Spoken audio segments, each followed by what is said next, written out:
So I'm dealing with this thing where I hear you saying that everything is now,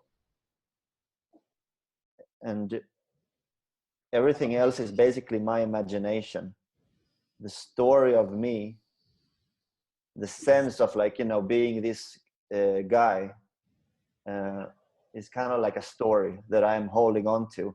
What I can't wrap my head around is, if the moment is all there is, how come it seems to me so much like there's, like, you know, a gradual process there, or could I snap out of it right now, or do I have to, you know, sort my shit with my sister or whatever before I'm ready to snap out of it? I hear what you're saying about, you know, reaching a humility and like basically, like, you know, dropping your ego, and like, and that sounds to me like a very gradual process. I'm kind of sick of that gradual process because I've been doing this for 10 years now, you know? Okay, is that the question? The question is, can I snap out of this, whatever this is now, today? Or do I have to, like, wait another 10 years until my ego is broken enough for me to get it, kind of thing? Okay, those are all really good questions. A good question gets a good answer. So yours are good questions. That's what the 10,000 Things is about. It's a series of Q&As. So each one of those Q&As is on a different level, depending on who was asking the question. Each questioner is a unique aliveness, with a unique story and a background, family, a body, all of this. Okay, so the answers come out different. They're not truths, they're replies. Yes? Yeah. So when I said now is all there is, that was a reply to a question, but it's not entirely true. It's only kind of true. And it's important, if we're going to go into these matters, not to be misled by words that anyone says. The words can only point in a very rough way to something that is indescribable, but is present right here, not at the end of any further humiliation or kicking the shit out of your ego or whatever the recommendation is, which I do not agree with at all. That kind of process. Self-humiliation is no, sorry. What I was referring to, sorry for interrupting, is, you know, I was kind of asking you something about spiritual gurus versus therapists and so on. And you kind of told me that basically what I have to see is this thing where I have my idea of myself, basically, and how I should drop that. You see, I'm not recommending something like that, Danny. Not at all. I'm not recommending for you to do anything about myself. What the 10,000 Things is about is not some procedure that you're required to enter into so that you can be enlightened. That's not it. There's not a word like that in that book. I think if you read it, if one reads it carefully, you'll see there's no recommendations. I've not read the book yet. I will. Okay, well, that's great. Well, we're talking about it now. So, but yeah, do read the book. It's worth it. It's a good read. So, I will. Yeah, but beyond that, we're talking now. So let's just talk now. Forget the book. There is not a way to escape from one story. If there's a story present, that story is you in that moment. In the next moment, if that story is forgotten. And now I've got my camera and I am not even thinking about Robert anymore. I'm observing something in the world with the eye of the artist.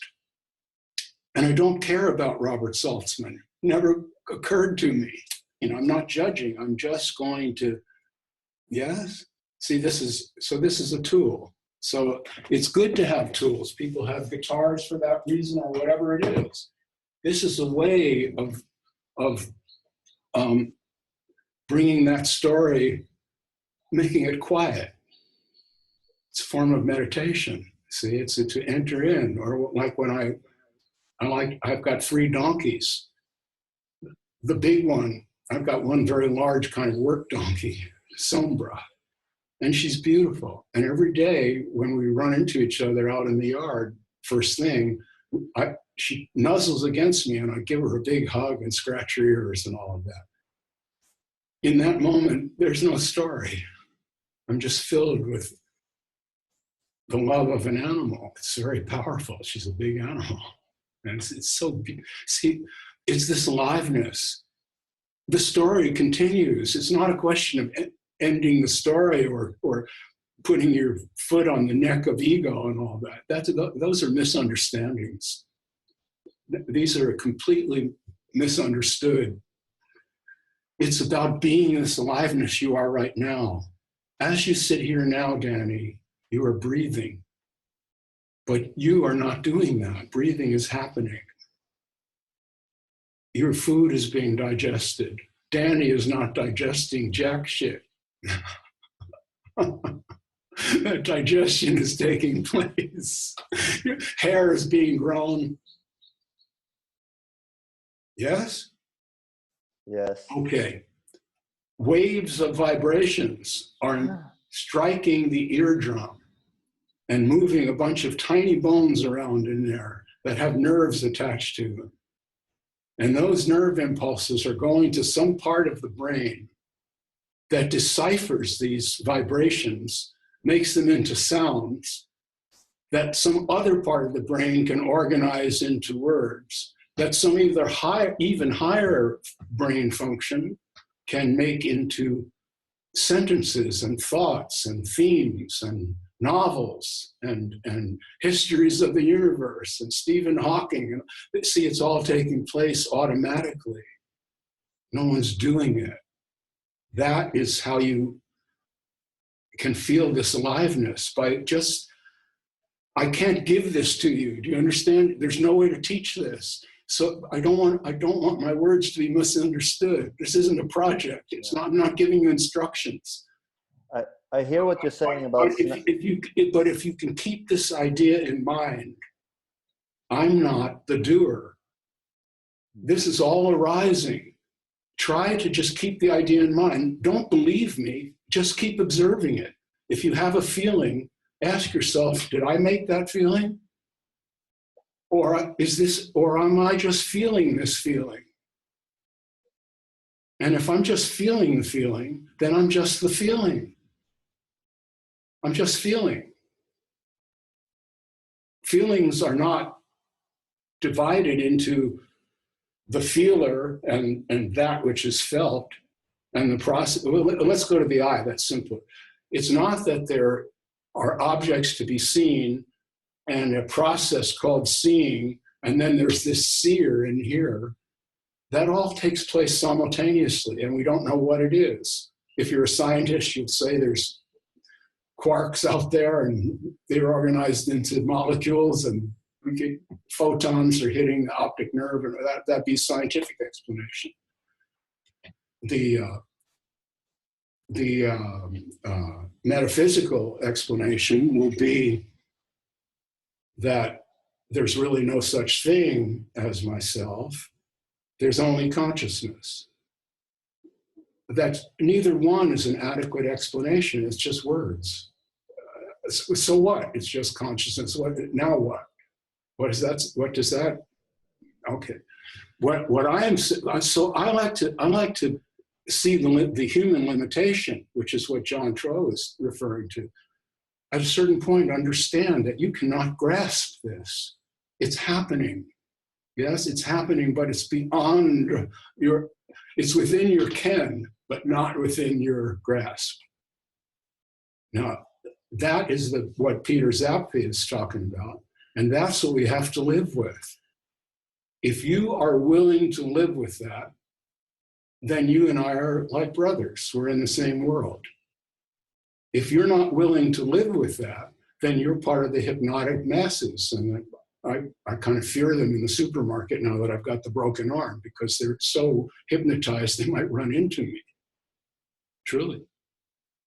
So that's what we're dealing with. We have a mass herd of hypnotized human beings who believe in all kinds of nonsense. And we have some people who have come to some kind of awakening. But we don't have truth. As John said, the truth is impermanent and you can't know it.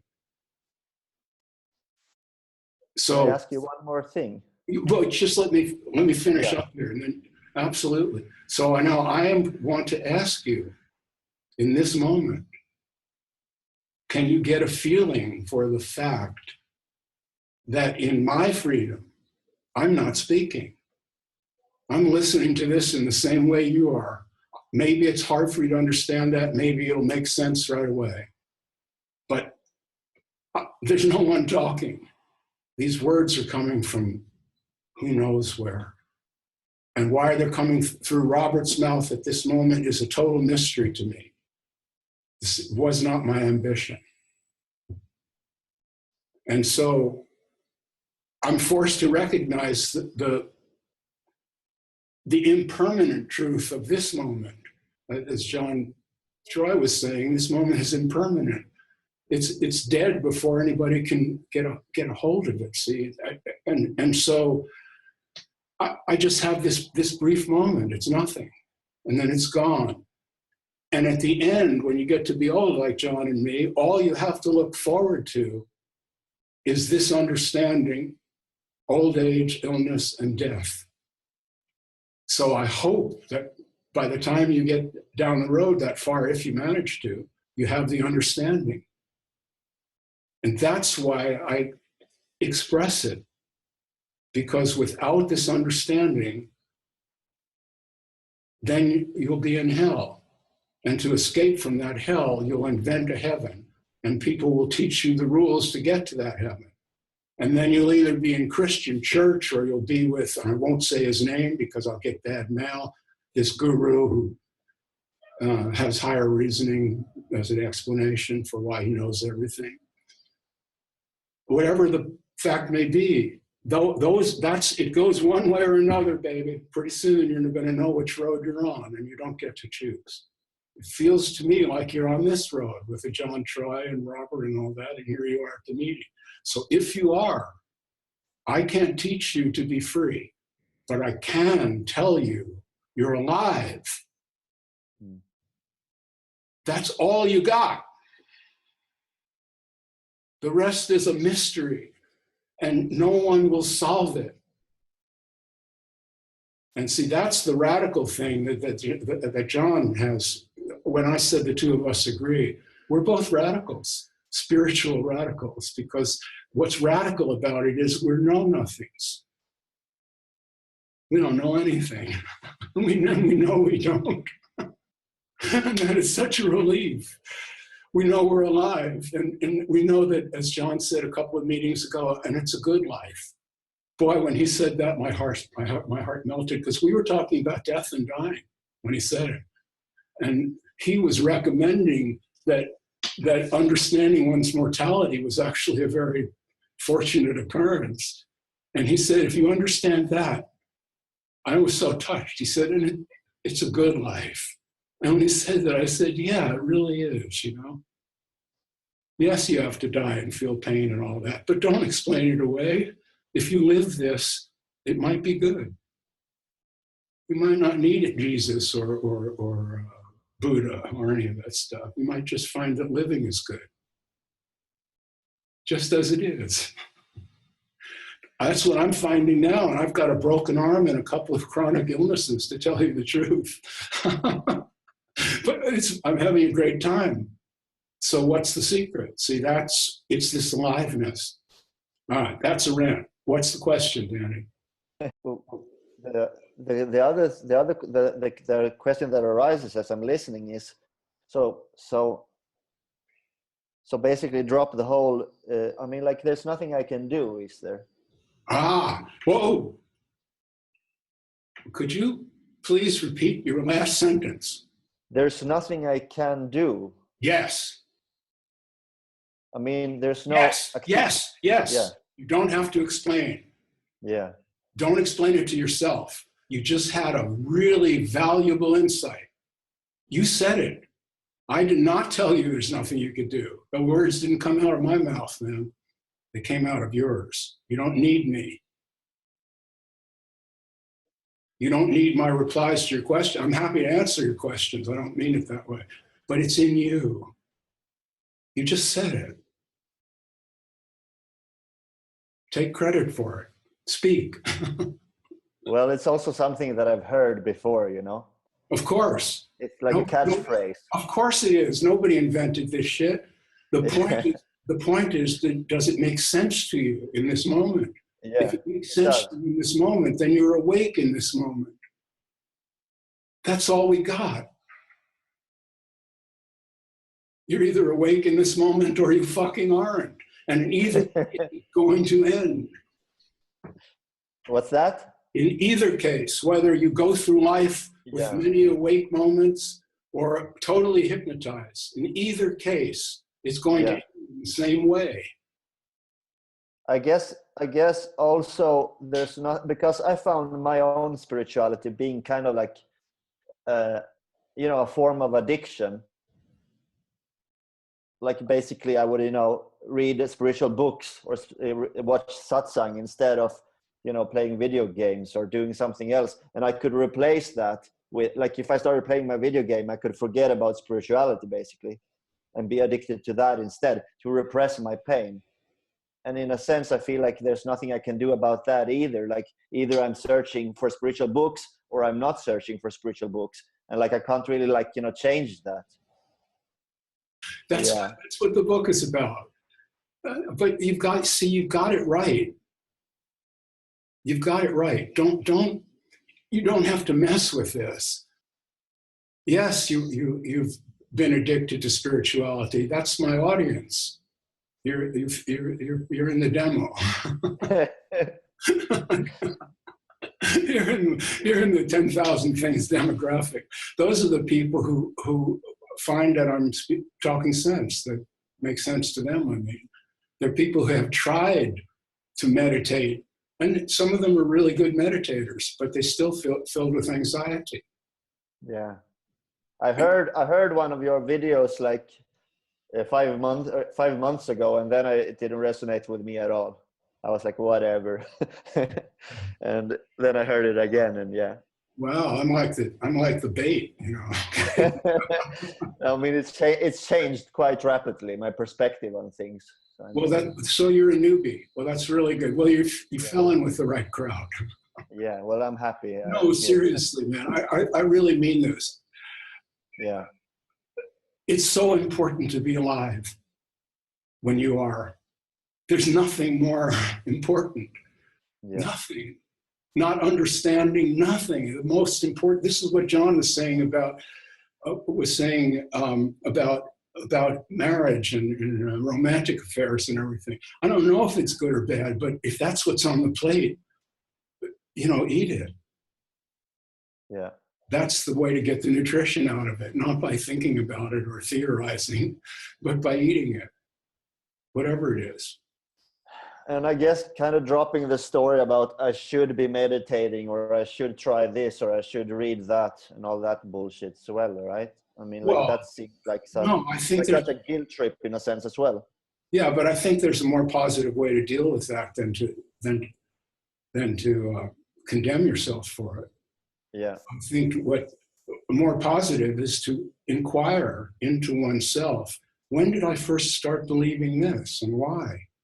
Yeah. See, this is the 10,000 Things recommends this quite often. Instead of these existential doubts and fears, which we all have, we're programmed with them, for Christ's sake. They were a very expensive education system. Treated us like prisoners. You have to march in there every morning and sit in your fucking desk silently while they pour that bullshit into your ear for 7 hours or whatever the fuck it is. And If you don't like it and stand up, you're hyperactive and there's some pill down your throat or whatever they do to kids nowadays. Mm. You understand, we were force-fed this bullshit. Force-fed. You were, and so was I. You can't, there's no surgery, brain surgery for it. There's no psychotherapy that can dissolve it. You have to see it. That is the disorder of your mind. And that is the mind that the hypnotized people are using to judge everything in this world as to good or bad. They're using this total disordered mind that was fucked with from the day they were born. Now they're adults and they're using that to judge truth or God or whatever. See, you have to see the absurdity of it. Not that there's something wrong with you, that we've been put in this untenable situation, and that is the spiritual search comes out of that. I'm in this terrible, I see I'm in a kind of a fix. I'm being driven by my feelings.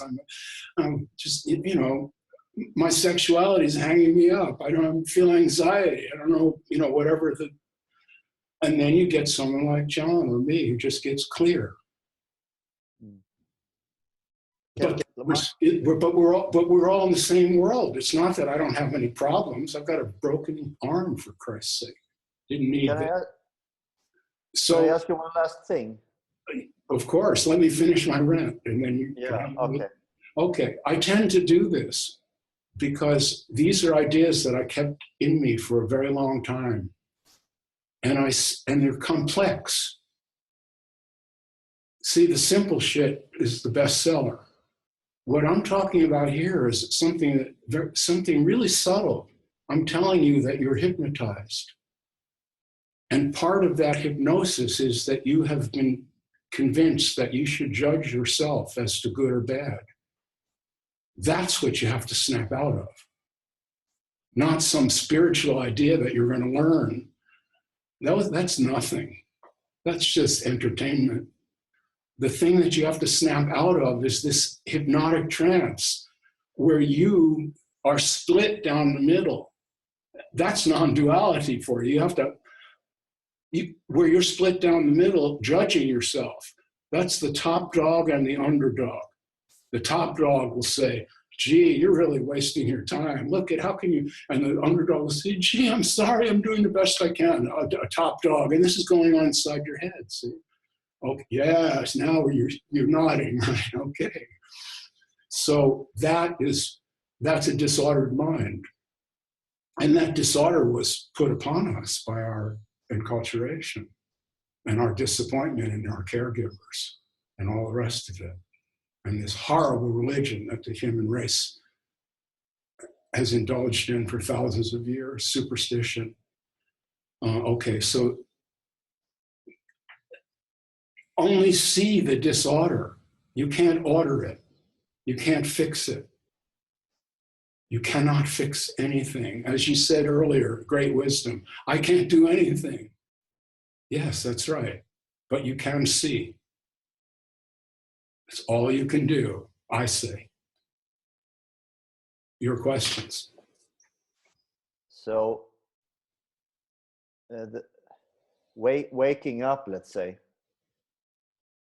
it happens when you're, how should I say this? Like, you're not gonna like snap out of it randomly. It happens when your story ends. Well, when I see that there's no more, like what you say, if you see yourself without judgment, Yes. if you come, yeah. Yes. But then basically then it's not a lottery in a sense, because many times I hear this stuff, you know, that it happened despite my efforts or whatever. But I also hear people saying that if there's intention, it will happen eventually, or, you know, all this stuff, like it's kind of some kind of like lottery ticket for you or whatever, you know? Well, if you listen to people discussing this kind of stuff, you're going to hear a million opinions. Yeah. But you have a source of information that's much closer to you. and that is much more personal and much more useful than anyone else's opinion. You have your own thoughts and feelings. That is you. The story about, to go back to the story I tell myself, I'm not saying that story is nothing. I have an autobiography. We all do. I'm not saying erase that or pretend, as some of these idiot non-duality freaks do. That doesn't even exist. That's just a total fantasy. No, it isn't. It exists as much as any other story exists. Okay. And it's more important to us, our own story, than anyone else's, obviously. We're always at this, as Chuck Hillig, my friend Chuck, likes to say, how do you know this is your movie? Because you're always in the center of every scene. And he's right. But the story I tell myself, it's not about eliminating that story. Just let it be. It has to unravel. It has to be what it is. You have a story. Yeah.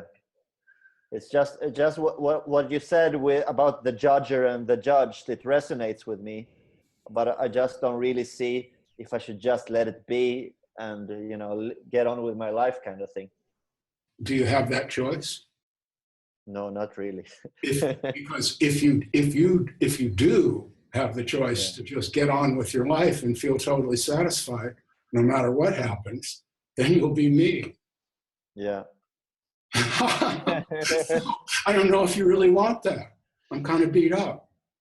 I think what you want to do is live the life you have now while you're strong and young and can fully enjoy it. And just be conscious while you're doing it, see? Okay. You don't have to choose to get over anything. Good. Participate, but do it. Don't be in a hypnotic trance while you're participating, that you're alive. Okay. Keep telling yourself that, I'm alive. Yes? Yes, thank you.